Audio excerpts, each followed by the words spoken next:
I was going to ask you, are you responsible for getting that Taylor song in the trailer? I mean, you know. You phone a friend? Shoot a text, maybe?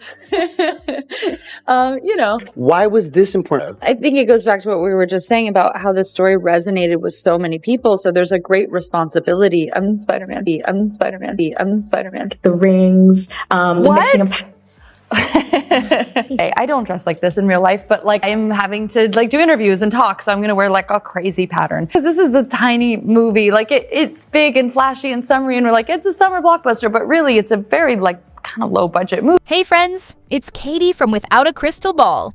Welcome back to my channel. Back in 2014, long before Blake Lively and Ryan Reynolds reached the level of wealth and influence they enjoy today, they were newlyweds navigating the early stages of marriage. At that time, Ryan hadn't yet become Deadpool, and Blake was still building her career. Certainly not the powerhouse she is now. Lily Bloom and Ryan Reynolds, along with Blake Lively, carried extraordinarily high opinions of themselves. Two personalities, each steeped in their own brand of narcissism, who found a strange connection through a shared love of money and fame. Their mutual admiration for glamour and success mirrored figures like Martha Stewart and Deadpool, iconic in their own eccentric ways. Blake Lively, in particular, was poised to launch a new venture, a website called Preserve.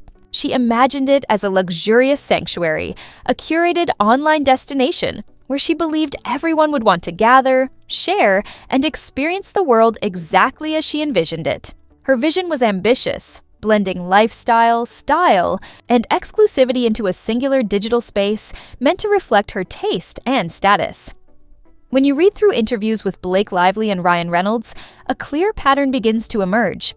They often do what they want, under the assumption that everyone else must desire the same things. In a 2014 interview for Vogue, Blake Lively revealed aspects of herself that, at the time, sparked widespread reaction online. People on the internet couldn't help but laugh, mock, and dissect her comments, turning them into memes and punchlines. Her words, meant to showcase her personality and lifestyle, instead exposed a side of her that many found absurdly overconfident or out of touch. People were left scratching their heads because what Blake Lively admitted so openly seemed downright bizarre. Why would someone say such things? Why confess to them so bluntly? And most of all, why would Blake Lively admit that she and her husband lie about everything? This was 11 years ago, yet she explicitly told us that much of what they presented to the world was fabricated, that everything was, in her words, a lie. So why should anyone believe them now? To put this into perspective, here are a few striking quips from her Vogue cover story, which was published on July the 17th, 2014, that left the internet buzzing. Years before It Ends With Us was released, Blake Lively gave an interview that offered a rare glimpse into her personality. In this piece, the journalist writes in the first person, sharing their observations. They describe her look as if Sling Blade and Pocahontas had a baby, capturing the mix of intensity and ethereal charm she exudes. Blake has a tendency toward deadpan humor, often delivered with a laconic stare that makes it nearly impossible to tell if she's joking. She even explained it herself. "When I say something funny, I don't laugh, so my friends are always like, ha ha." She added that people immediately know when she isn't around them, hinting at a self-awareness that borders on both quirky and calculated. She thinks people don't know I'm funny, they just think I'm a jerk. This is the mindset of a woman who not only believes she is funny, but also assumes she is inherently better than everyone else. According to her, if someone fails to recognize her humor, it's not her problem. It's theirs. And as a rule of thumb, if you have to tell people you're funny, you probably aren't. In another part of the interview, Blake Lively's dedication to her career becomes apparent. Mid-conversation, she pauses to get on the phone with an editor, prioritizing work over the interview itself. The journalist writes, "Back in the car, when she finally reaches the editor, Lively, the 26-year-old who starred on Gossip Girl for 6 years, surprises me with the authority of her vision. Even at that young age, she exuded a striking confidence, commanding attention with a self-assuredness that left a lasting impression. She talks about the bow tie story, explaining that by shifting into the first person, the writer could make it feel far more personal, an authentic, flawed voice that they had been trying to capture. I was a little liberal with my revisions," she admits, "but the humor was already there. So I just went with it." As she flips through the piles of manuscripts in her lap, turning to a different piece, her critique becomes sharper. I think the writer should just scrap it and start over, she says. Her reasoning is precise. The writer's work is beautiful, but it isn't quite hitting the mark. Blake's judgment is exacting, and her confidence in her vision is unmistakable. What's the story? Why bags, why leather? Why the European military influence? She asks, pausing thoughtfully. One thing becomes immediately clear in every piece she examines. The word thing shows up far too often. My dad was an English professor, she notes, hinting at a lifetime surrounded by more eloquent and precise language. Despite Gossip Girl not being a massive hit, it averaged only about 1 million viewers per week, lower than many cable shows. Blake carries herself with the poise of someone from an elite sitcom. She projects an air as if she were a star from Friends or some cultural institution, rather than an actress from a modestly performing teen drama. Her confidence, bordering on self-assured hubris, makes it hard to ignore her belief in her own elevated taste and judgment. Blake Lively spoke with the authority of someone who believed she had earned a seat at the top, even though Gossip Girl was, by most measures, only an average show. It wasn't a blockbuster. On an average week, only about 1 million viewers tuned in, yet she carried herself as though she were the star of a fantastically successful sitcom or drama. That confidence or arrogance only grew over time. The bigger her career became, the bigger her ego seemed to swell. In the same 2014 interview, she discussed her husband, Ryan Reynolds, in glowing, almost reverential terms. He's a part of it because of everything we do in life. We do together, she said. If I'm working on a movie, he helps me with my character. I do the same with him. Picking out a coffee table, deciding what we're going to eat. He's beautiful. He's a beautiful writer. He's written a lot of stuff for us. And he's got a great barometer. He knows me, so he will tell me if it's not as good as it can be, she went on. He's going to be a great father and leader, a true patriarch. He's so meant to be all of those things. The fact that he lived so much before we got Blake Lively spoke with an air of authority and even subtle disrespect, even when reflecting on her early career. Gossip Girl was far from a fantastically successful sitcom or drama. It was, by most standards, an average show with average ratings, drawing around 1 million viewers a week. Yet she carried herself as though she had starred in television history. And over time, as her fame grew, so did her ego. In that same 2014 interview, she spoke at length about her husband, Ryan Reynolds. He's a part of everything we do in life, she explained. If I'm working on a movie, he helps me with my character. I do the same with him. Picking out a coffee table, deciding what we're going to eat. He's beautiful. He's a beautiful writer. He's written a lot for us. He has a great barometer and knows me, so he'll tell me if something isn't as good as it can be. She went on to describe him as a future father, a leader, and a patriarch, the exact realized person he was meant to be. The fact that he lived so much before we got together, she said, means I get to share my life with the person he's become, and we get to grow from there. Blake's words reveal her desire for Ryan not just as a partner, but as a guide, a collaborator, someone to shape and validate her choices, from her wardrobe to her career decisions. Her vision of their relationship was as much about control and influence as it was about love. Their relationship sounds intensely codependent, unhealthy, boundaryless, and suffocating. It's the kind of dynamic that often defines narcissistic relationships, two people feeding off each other's validation, unable to exist without constant mutual admiration and control. They don't just want love. They crave supply, the emotional fuel that keeps the illusion alive. What's most ironic is that Blake Lively proudly presents herself as a feminist icon, a symbol of empowerment and independence. Yet even in 2014, she openly described her husband as her patriarch, a word that completely contradicts the values she claims to stand for today. Her version of feminism has always been performative, rooted not in equality, but in control and image management. It's not liberation, it's hierarchy dressed up as empowerment. She doesn't even seem to realize how ignorant she sounds, how deep her entitlement runs. It's easy to imagine how frustrating she must be to work with on set, someone who believes she knows everything while understanding very little.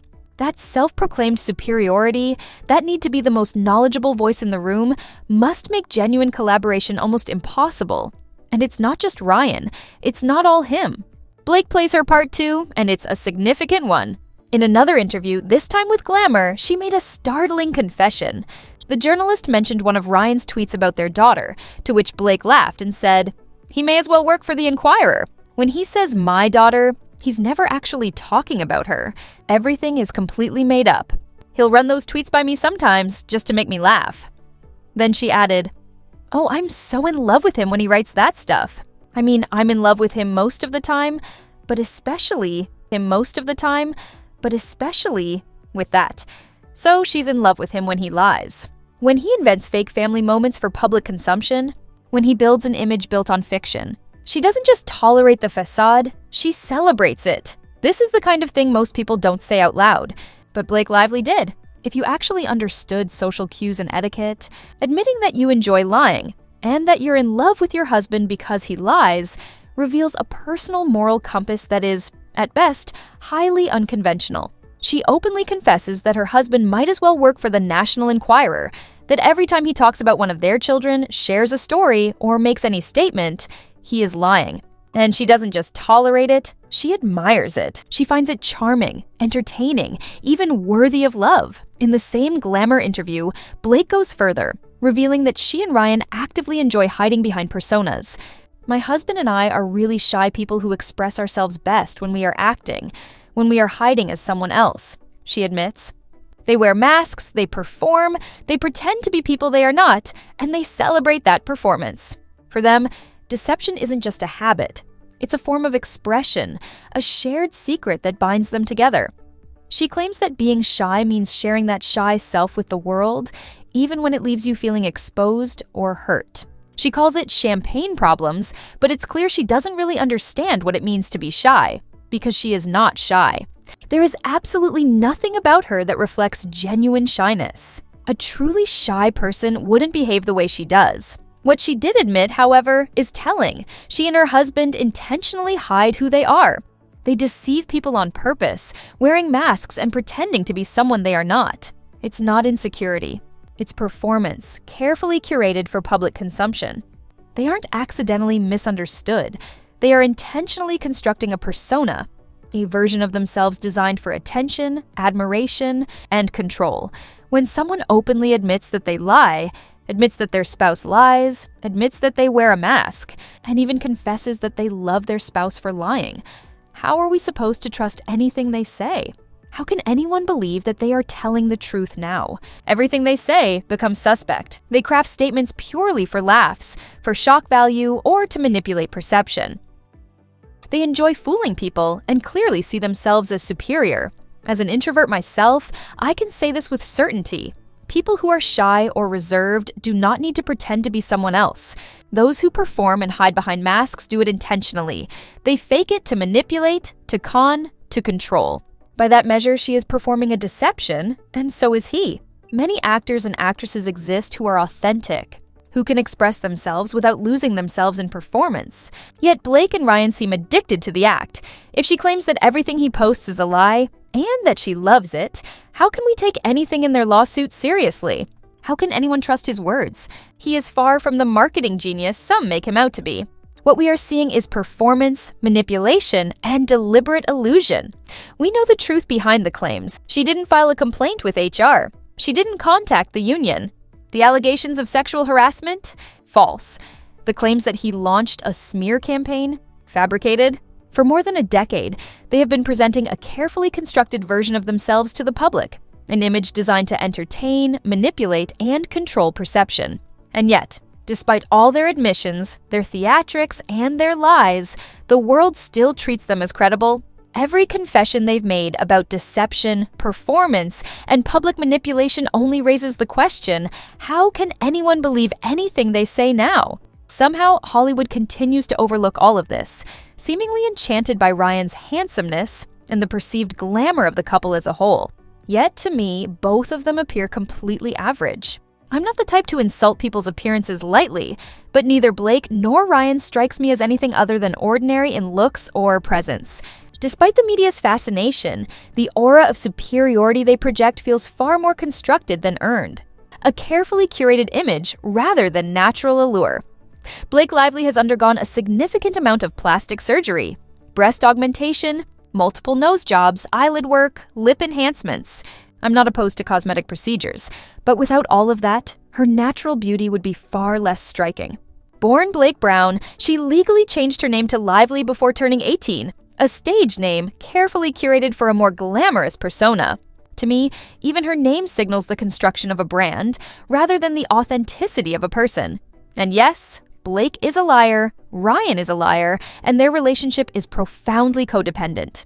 One telling moment comes from a 2014 interview where Blake explained that she lets her husband help choose what she eats. She framed it as romantic, but it's not. You should be able to pick what you eat, what you wear, and how you live your daily life without checking in with your spouse. What she calls romance is really control, masked as love. She seems unaware that she's being controlled, all while projecting an image of self-empowerment that is, in truth, performative. Ryan has completely normalized this codependency, making it seem natural and even desirable. He has his hands in every aspect of her life, framing it as a shared life, but the reality is manipulation. In fact, Ryan reportedly told Justin that if they're not together, it will kill them, a statement that echoes the extremity of obsession and control, almost reminiscent of a family annihilator mindset. This is the portrait of a relationship built on performance, lies, and manipulation. Control disguised as partnership, deception celebrated as humor, and ego elevated above authenticity.